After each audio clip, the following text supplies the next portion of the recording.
Imagine a world superpower, the most powerful nation on Earth, willingly paying taxes to another state. It sounds like a plot from an alternate history novel, but this actually happened. The United States of America, a country that fought a revolution over taxation without representation, once agreed to pay tribute to a foreign power. For over a decade, Washington sent cash to a small North African state, acknowledging a debt of protection. This is the story of the only country the U.S. ever legally paid taxes to, and it began on the high seas with pirates, plunder, and a brand new nation fighting for survival. In the late 18th century, the Mediterranean was a dangerous place for merchant ships.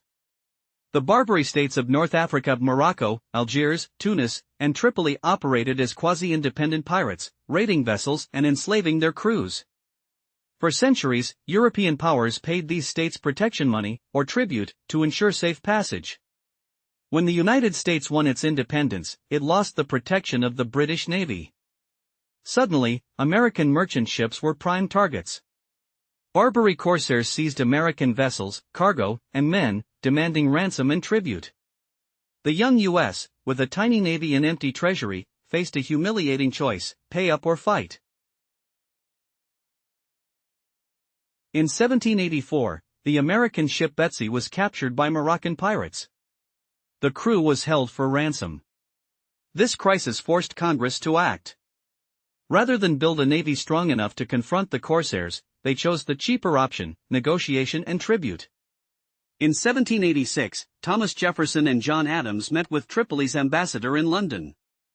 The ambassador famously told them that it was written in the Quran that all nations which had not acknowledged the Prophet were sinners, and that it was their right and duty to make war upon them. The price for peace with Tripoli alone was $100,000 per year, a staggering sum for the new nation. But the alternative was worse. The most significant tribute agreement was with Algiers. In 1795, after a decade of attacks, the U.S. signed a treaty. To secure the release of American captives and ensure safe passage for ships, the United States agreed to pay Algiers a hefty upfront sum. What was the total? The U.S. paid $642,500 in cash, plus an annual tribute of $21,600 in naval stores and $10,000 in cash. Plus, the U.S. had to build a 36-gun frigate for the Day of Algiers. This was essentially a tax paid by the American government to a foreign sovereign. In return, Algiers promised not to attack American ships. For the next 16 years, the U.S. made these payments, a constant drain on the federal budget.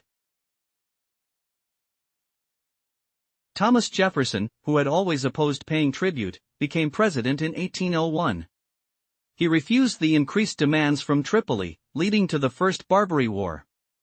But even after a tactical victory, the U.S. continued paying Algiers until 1812. The War of 1812 with Britain changed everything. British warships blockaded American ports, and the U.S. could not send tribute. Algiers saw this as a breach of treaty and resumed attacks. After the war, the U.S., now with a battle-hardened navy, under President James Madison and Commodore Stephen Decatur, sailed to Algiers in 1815. Decatur forced the Dey to sign a new treaty with no tribute, securing future payments from Algiers as reparations. The era of American tax to a foreign power ended. The Barbary Wars and the American tribute era taught the young nation a vital lesson: paying protection money does not buy security, it buys dependency. For 20 years, the U.S. government submitted to a system of taxation by a foreign power, a stark contrast to the ideals of the American Revolution. But it was a pragmatic choice for a country that lacked the naval power to enforce its will. The decision to stop paying and fight instead marked the beginning of America's rise as a naval power and a global force. It's a fascinating chapter of history, showing how even the mightiest nation can humbly pay its dues when necessity dictates. Thanks for watching.